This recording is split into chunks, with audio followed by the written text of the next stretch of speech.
सामान्य लोकांच्या मूलभूत गरजा ज्या आहेत त्या गरजेवरती जे शासनाने पुरवायचं असतं, जे सत्ताधारी लोकांनी पुरवायचं असतं, ते त्यांच्या ज्या उपाययोजना आहेत, त्यांना जे लागणारे जे काही गरजा आहेत त्या आम्ही रिपब्लिकन पक्षाच्या माध्यमातून कोणतीही सत्ता नसताना आजपर्यंत पूर्ण करत आलेलो. उदाहरणार्थ घ्यायचं झालं तर नेस्कोच्या इथला जो रस्ता होता जो पूर्णपणे बंद करून त्या नेस्को कंपनीला रिपार्किंगसाठी आंदोलन म्हणून दिलेला होता, तो इथून ट्रॉमा केअर हॉस्पिटलला जाण्यासाठी एवढी अडचण होती, त्यामुळे ट्रॅफिक मध्ये जाता येत नव्हतं. एखादा पेशंट सिरियस असेल तर आपण घेऊन जाऊ शकत नव्हतो. अशा परिस्थितीमध्ये तो रस्ता खुला करत नव्हते, तो आम्ही आंदोलन करून रस्ता खुला घेतला.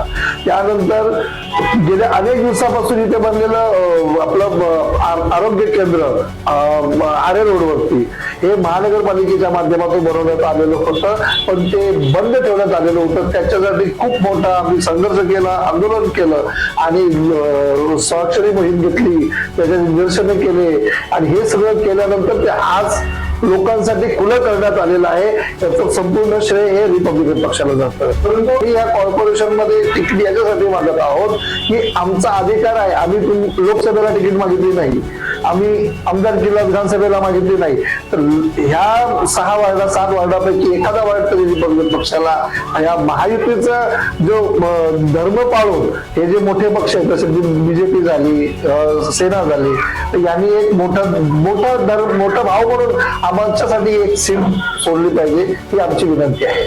परंतु आम्हाला अपेक्षा आहे, आशा आहे, कारण का माहिती आहे, आम्ही इमाने इतबारे, आम्हाला काही नसताना आम्ही लोकसभेला आदरणीय रवींद्र वायकर साहेबांचं काम केलेलं आहे.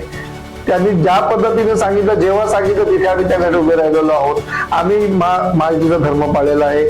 आदरणीय विद्याताई ठाकूरजी आमदारकीला त्यांच्यासाठी आम्ही जे वेळेवर उभे राहिलेलो आहोत. गोरेगाव तालुका रिपब्लिकन पक्ष हा नेहमी महायुतीचा धर्म पाळत आलेला आहे.